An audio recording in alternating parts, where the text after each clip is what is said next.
एक बार भगवान विष्णु अपने वैकुंठ लोक में सोए हुए थे।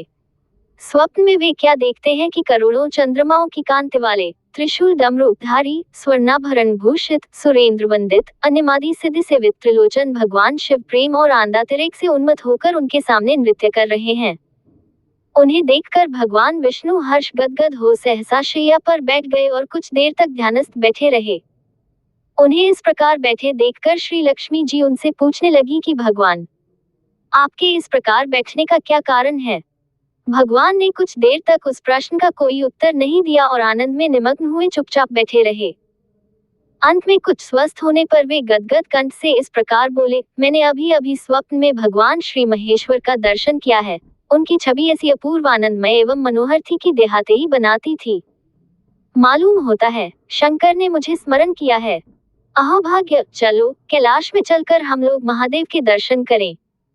ये कहकर दोनों कैलाश की ओर चल दिए। मुश्किल से आधी दूर गए होंगे कि क्या देखते हैं भगवान शंकर स्वयं गिरिजा जी के साथ उनकी ओर चले आ रहे हैं। अब भगवान के आनंद का क्या ठिकाना, मानो घर बैठे निधि मिल गई। पास आते ही दिनों परस्पर बड़े प्रेम से मिले, मानो प्रेम और आनंदाश्रु बहाने लगे और शरीर पुलकायमान हो गया। दोनों ही एक दूसरे लिपटे हुए कुछ देर मुकवत खड़े रहे। प्रश्नोत्तर होने पर मालूम हुआ कि शंकर जी को भी रात्रि में इसी प्रकार का स्वप्न हुआ था कि मानो विष्णु भगवान को वे उसी रूप में देख रहे हैं जिस रूप में वे अब उनके सामने हैं खड़े थे। दोनों के स्वप्न वृतांत होने पर दोनों ही लगे एक दूसरे से अपने यहाँ लिवा ले जाने का आग्रह करने लगे। नारायण कहते वैकुंठ चलो और शंभु कहते कैलाश की ओर प्रस्थान कीजिए। दोनों के आग्रह में इतना अलौकिक प्रेम था कि यह निर्णय करना कठिन हो गया कि कहाँ चला जाए। इतने ही में क्या देखते हैं कि वीणा बजाते, हरिगुण गाते नारद जी कहीं से आ रहे निकले। बस फिर क्या था, लगे दोनों ही उनसे निर्णय कराने की कहाँ चला जाए। बेचारे नारद जी तो स्वयं परेशान थे उस अलौकिक मिलन को देखकर। वे तो स्वयं अपनी सुध बिध भूल गए और लगे मस्त होकर दोनों का गुणगान करने। अब निर्णय कौन करे? अंत में ये तय हुआ कि भगवती उमा जो कह दे वही ठीक है। भगवी उमा तो पहले तो कुछ देर चुप रही, अंत में वे दोनों को लक्ष्य करके बोली, हे नाथ, हे नारायण, आप लोगों के निश्चल, अनन्य एवं अलौकिक प्रेम को देखकर तो यही लगता है कि आपके निवास अलग अलग नहीं है। जो कैलाश है वही वैकुंठ है और जो वैकुंठ है वही कैलाश है, केवल नाम ही भेद है।